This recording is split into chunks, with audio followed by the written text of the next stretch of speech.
Quelles sont les conséquences de la non-vaccination dans une communauté? Quelles sont les conséquences? Est-ce que dans cette affaire-là même, il y a conséquences? C'est que moi, j'ai réfléchi, la seule conséquence que moi je vois dans ça, là, ce sont les chiens, là. Les chiens errants qu'on croise partout, dans tous les recoins de la ville, on les croise dans tous les couloirs. Et puis la mairie aussi, elle ne fait pas son travail. La mairie ne les ramasse pas, personne ne dit rien. Imagine, tu croises un chien comme ça, sans propriétaire, il n'a pas fait vaccin parce que tu n'as pas vu son carnet de vaccination. Chien comme ça, il t'a mordu, là, c'est la rage directe. Tout le monde sait que la rage est contagieuse.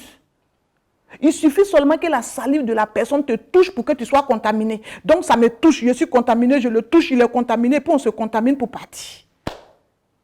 C'est la seule conséquence que moi je vois dans ça. Là. Donc la mairie n'a qu'à faire son travail, ces histoires des animaux, surtout les chiens qui se promènent partout là.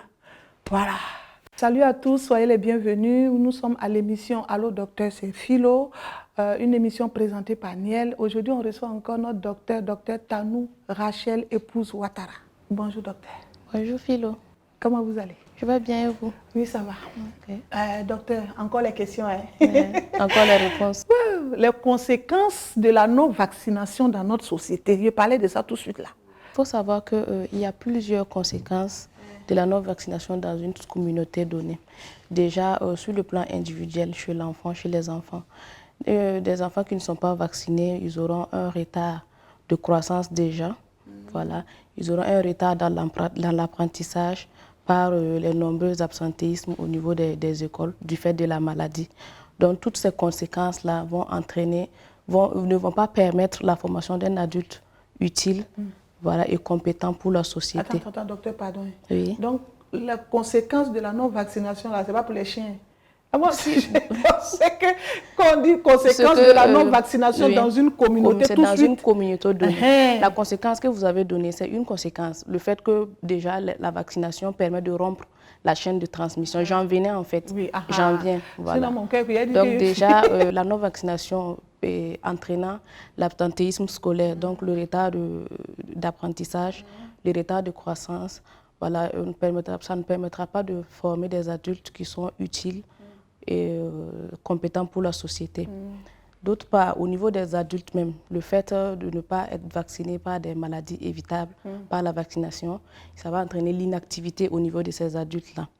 L'inactivité déjà, la baisse de productivité.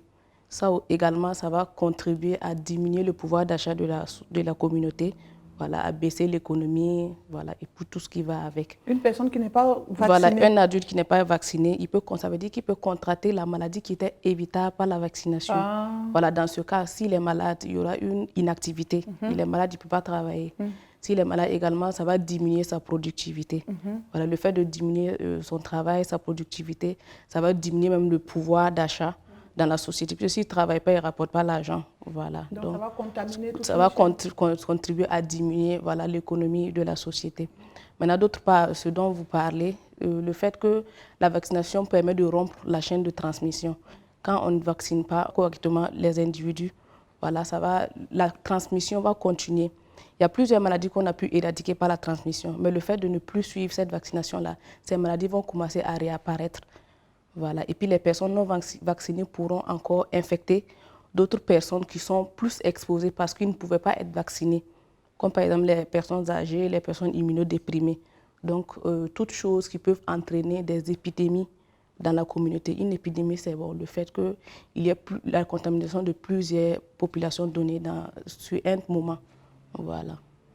Donc, il y a plusieurs conséquences de la non-vaccination. Donc, une seule personne qui n'est pas contaminée, ça va provoquer tout ça là. Voilà, qui n'est pas vaccinée. Et qui n'est pas vaccinée, ça va provoquer toute cette histoire de non-productivité, de blocage de certaines personnes et tout. C'est ça. Une seule personne qui n'est pas vaccinée. Bon, ça sera une chaîne. Oui. Puisque ça ne sera pas forcément qu'une seule personne dans la société. Il y aura plusieurs personnes dans la communauté de part et d'autre. Mais toutes choses combinées ensemble, ça va entraîner de plus en plus ces choses. Donc ça veut dire que, si je comprends bien, on est dans une communauté et il faut que la communauté soit ensemble. Adhérer, voilà, il faut qu'on puisse travailler ensemble à vacciner, à rompre la chaîne de transmission. Voilà, en vaccinant, on va éviter la contraction de ces maladies qui étaient évitables par la vaccination. Donc les enfants vont grandir de façon saine et bien. voilà, ils vont pouvoir apprendre correctement à l'école, puisqu'ils sont bien portants, donc ils vont aller à l'école. Les adultes étant bien portants, ils vont pouvoir travailler, ils vont pouvoir apporter leur pierre dans l'édifice de la nation. Sans risque de contracter une maladie quelconque. Une maladie qui est évitable par oui, la vaccination, oui. je précise. Oui, il y en a pas mal. Voilà, il y en a pas mal. Il y en a vraiment pas mal. Oui, docteur, comme ça, est-ce qu'on peut dire que la vaccination de routine, c'est-à-dire la vaccination qu'on fait de façon... Les rappels. Voilà, les rappels, c'est un devoir civique? Oui, on peut le dire ainsi. Pourquoi? Parce que déjà, le fait de se vacciner, c'est se protéger soi-même d'abord contre la maladie. C'est protéger les autres, son entourage. Voilà. Et quand on protège son entourage, c'est protéger aussi la société. D'abord, il y a ça. Et quand je disais que le manque de vaccination peut entraîner l'inactivité, le manque de production, et c'est cette inactivité et ce manque de production-là peut entraîner une baisse, voilà, de l'économie d'une société. Donc, il va de soi que, quand même, c'est un devoir civique. Tu n'as pas le droit d'empêcher à toi, le fait que tu ne sois pas vacciné, tu exposes les autres à la maladie et également tu empêches l'avancée de la société, puisque tu as quand même une importance dans une société. Tu apportes ta part.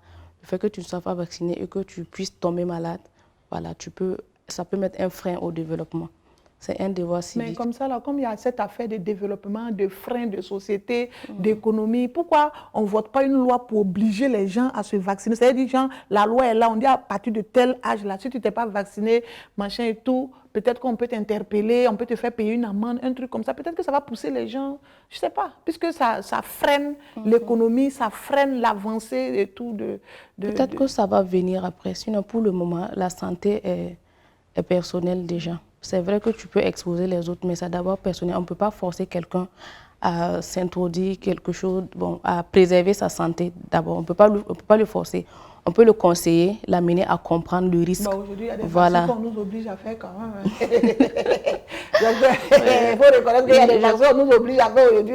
Donc, si on peut obliger quelqu'un à faire un vaccin pour protéger lui-même sa propre santé, pour se protéger lui-même. Se protéger et protéger les autres. Peut-être que ça va venir pour certains. Voilà. Je ne vois pas pour quelle raison on ne le ferait pas pour d'autres vaccins. C'est une bonne idée quand même. Je pense qu'à la longue, c'est possible qu'il y ait des amendes pour certains. Parce qu'il ne faut pas que X ou Y soit un frein à la société.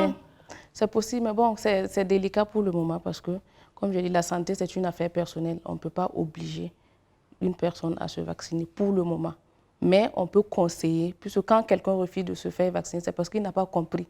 Ce n'est pas méchant, c'est pour son bien à lui-même. Donc, je pense que si on amène quelqu'un à comprendre l'importance de la vaccination pour lui, c'est pour se protéger lui-même d'abord, sa famille, son entourage, voilà. Quand il va comprendre, on n'aura plus besoin de le forcer, il va aller lui-même se faire vacciner. Effectivement. Voilà. C'est vrai qu'on ne peut pas forcer, mais je pense qu'il y a des manières. Voilà, c'est la manière. Déposer un dossier, on dit d'envoyer vaccin, justement, jaune, voilà. Tu sais très bien que si tu n'as pas fait ça, tu ne pourras pas compléter. C'est une autre forme. Ce sont des formes, on en vient. Je pense qu'on va en venir. Vous êtes en train d'étudier dessus. Mais comme ça, docteur, est-ce que dans votre quotidien, dans le boulot que vous faites tout le temps, dans votre boulot, est-ce que vous avez des anecdotes, je ne sais pas, des exemples, des vécus avec certains patients par rapport à cette situation-là? Au refus de se faire vacciner. Voilà, au refus de se faire vacciner. Bon, il y en a quand même. Je pense qu'il y avait certaines communautés dans la population quand même qui ne se faisaient pas vacciner avant. Mais de plus en plus, le fait qu'ils ont adhéré, par exemple, il y avait les vaccins contre la polio, à la naissance, polio surtout. Voilà. Il y en a qui refusaient carrément de se faire vacciner. Mais à la longue, ils ont compris.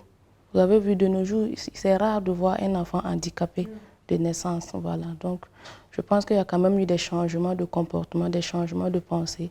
Oui, docteur, dites-nous, est-ce que par rapport à votre boulot, par rapport au métier que vous faites et tout, est-ce que vous avez rencontré, je sais pas, une communauté qui, je ne sais pas, à vous dire ou à vous entendre, à vous écouter, à changer d'avis par rapport à une situation quelconque? Oui, je dirais que oui, il y a eu quand même une expérience par rapport à ça. C'était pour le vaccin de l'hépatite. Une famille qui, bon, ils avaient remarqué eux-mêmes que tout le monde décédait par le foie. À chaque fois quand quelqu'un décédait, c'était une complication d'une maladie du foie. Donc après les investigations, on a compris que c'était des personnes qui souffraient d'hépatite. Donc l'hépatite se transmettait de génération en génération chez eux. Voilà, alors que c'est une famille qui refusait les vaccins, ils ne faisaient pas les rappels. Voilà, donc quand, après counseling, après explication, ils ont compris. Et quand ils ont commencé à se faire vacciner, ça a commencé à disparaître, puisque l'hépatite, ça se transmet de la mère à l'enfant, mais pas de façon génétique en fait. C'est le contact avec les liquides biologiques, le sang, la salive, le sang surtout. Le sang, voilà, les liquides biologiques. Et quand on ne sait pas qu'on a l'hépatite, ou lors de la naissance, le contact du sang de la maman avec une plaie, peut-être chez l'enfant, ça peut entraîner une transmission de la maladie. Mais dès lors qu'on sait qu'on a l'hépatite, l'enfant, dès qu'il naît, on commence déjà le vaccin de l'hépatite et il est protégé. Même s'il y a des échanges de liquides biologiques, il n'y a plus de contamination. Donc avec le vaccin, on a pu changer un peu l'ordre des choses. Donc tous les enfants qui sont nés après là, ils ont été immunisés, voilà. Et puis l'hépatite a disparu dans la famille. Ouais, c'est bien. Mais affaire d'hépatite là au docteur, on dit souvent que c'est la salive qui donne l'hépatite, que quand vous embrassez au hasard, on dit souvent qu'il faut continuer à embrasser au hasard, l'hépatite va t'attraper. Donc tout de suite là j'entends dire que non, c'est le sang, surtout le sang. Surtout le sang, parce que quand même il faut une grande quantité de salive, donc les petites embrassades là, ça ne peut pas transmettre la maladie. C'est surtout le sang, les liquides biologiques, le sperme, voilà, lors des rapports sexuels. Voilà, surtout. Qui donne l'hépatite. Mais quand on est vacciné, on est vraiment protégé contre la maladie. C'est un vaccin qui est très efficace. Non, ce n'est pas pour la vie. Ça dépend. Normalement, quand on fait les 3 schémas vaccinaux, il faut contrôler le taux d'anticorps. Quand on contrôle le taux d'anticorps et qu'on a un taux voilà, qui permet de nous protéger, il faut faire des rappels. Il faut, chaque 4 ans, par exemple, il faut doser le taux d'anticorps pour voir est-ce que c'est toujours suffisant. Si ce n'est pas suffisant, on fait le rappel. Avant, on disait que chaque 4 ans, il fallait reprendre le schéma. Mais bon, ce n'est plus la peine. Il faut seulement doser le taux d'anticorps. Puisque tant que le taux d'anticorps est à un bon niveau, là, ce n'est plus la peine d'en rajouter, quoi. Voilà. D'accord. Donc, cette famille a compris, ils ont suivi et aujourd'hui tout va bien. Bon, souvent, les gens apprennent dans les expériences douloureuses. Ouais, c'est parce que justement, à chaque fois que quelqu'un décédait dans la famille, on parlait du problème de foi. Il faut toujours attendre que quelqu'un décède, c'est ça aussi le problème. Voilà. Chez nous en Afrique, tant que quelqu'un n'est pas mort, on dit non, ça va. Souvent même tu es malade, tant que ta langue ne pend pas, on dit ça va. Pourtant, tu es en train de souffrir. C'est compliqué, hein? Très compliqué, mais bon, heureusement qu'ils ont compris. Oui, docteur, est-ce qu'une communauté peut se lever elle-même, aller demander à se faire vacciner, à faire vacciner ses membres, je veux dire? Je ne sais pas si je pose bien la question. Organiser des plaidoyers. Voilà, organiser un plaidoyer pour faire vacciner les membres. Oui, c'est possible. Je pense même que les différentes communautés doivent le faire. Parce que c'est vrai qu'il y a les vaccins, mais il y a certaines zones quand même où ils n'ont pas toujours accès. Donc c'est important que les communautés fassent les différentes demandes afin qu'ils puissent avoir accès à tout type de vaccin nécessaire sur le territoire national. Mais est-ce que tous les vaccins sont gratuits? Non, malheureusement, tout n'est pas gratuit. Mais en ce qui concerne le programme élargi de vaccination, c'est-à-dire PEV, en vigueur au Burkina Faso, ça c'est gratuit. Ça c'est gratuit pour les enfants de 0 à 18 mois. Mais en dehors de ça, le reste des vaccins, c'est payant. On nous dit que tous les vaccins sont gratuits. Depuis les parents, même partout, ils parlent de c'est gratuit, c'est gratuit. Et quand ils arrivent, quand on dit ça, là, c'est payant, ils se retournent. C'est vrai que ça peut parce que tellement on a mis dans leur tête que tout est gratuit, il faut aller dans les PMI, il faut aller ici, parce que tout est gratuit, surtout les vaccins pour les enfants. Oui. Mais est-ce que les vaccins pour les bébés, là, tout est gratuit? Les vaccins qui sont compris dans le programme élargi de vaccination en vigueur au Burkina Faso sont gratuits. Ça, c'est gratuit. En fait, c'est parce qu'il y a un souci de financement qu'ils ont préféré protéger les tout petits de 0 à 15, 18 mois. Donc, tout ce qui est dans le PEV, là, ça, c'est gratuit. Mais en dehors de ça, il faut payer. Parce qu'il faut savoir que les vaccins qui sont compris dans le PEV, il faut faire des rappels. Par exemple, il y a la méningite dans la PEV, il y a l'hépatite, tout ça, il faut faire des rappels. Mais dès que tu dépasses l'âge du PEV, là, c'est-à-dire 18 mois, le reste, c'est à tes propres frais. Donc ça veut dire que nous les grands là, quand on va aller se faire vacciner, on doit payer, mais pour les enfants c'est gratuit. Voilà, pour les enfants de 0 à 18 mois. Mais c'est ce que beaucoup n'ont pas compris. Quand on arrive, on dit que c'est gratuit. Quand on dit méningite, c'est gratuit. Chez les enfants, la méningite est gratuite chez les enfants. Voilà. Mais à partir de 2 ans, là, en allant, puisqu'à partir de 2 ans, il y a un autre type de méningite qu'il faut faire. Ça, c'est payant. Il faut faire le rappel chaque 2 ans. chaque 2 ans. Pour les bébés aussi? Non, pour les enfants, à partir de 2 ans, là, chaque 2 ans, il faut faire le rappel. Et c'est encore gratuit? Non, ça c'est payant. Je dis, ce qui est gratuit, c'est de 0 à 18 mois. 18 mois, c'est pas 2 ans, c'est une année et puis 6 Mais mois. maintenant, pour les enfants de 0 à 18 mois là-haut, est-ce qu'il y a rappel dans ça? Oui, il y a des rappels. Et les rappels aussi sont gratuits? En ce mois, c'est gratuit. De 0 à 18 mois, en ce moment, c'est gratuit. Voilà, puisque c'est codifié. À la naissance, il faut le faire. À 8 semaines, on le fait. À 12 semaines, 16 semaines. Ensuite, 9 mois. Et puis de 15 à 18 mois. Voilà, tout ça, c'est gratuit. Mais après ça, c'est payant. Merci beaucoup, docteur. Je vous en prie. Merci d'avoir répondu aux questions. Voilà, ça, docteur a tout dit. Il n'y a pas ce qu'elle n'a pas dit. Si elle nous a expliqué, on a compris, tu as compris. Tu veux qu'on continue la causerie? Il faut nous rejoindre sur les réseaux sociaux. Vous tapez @Niel Campagne sur Twitter, sur Facebook et sur Instagram. On se retrouve là-bas. À bientôt.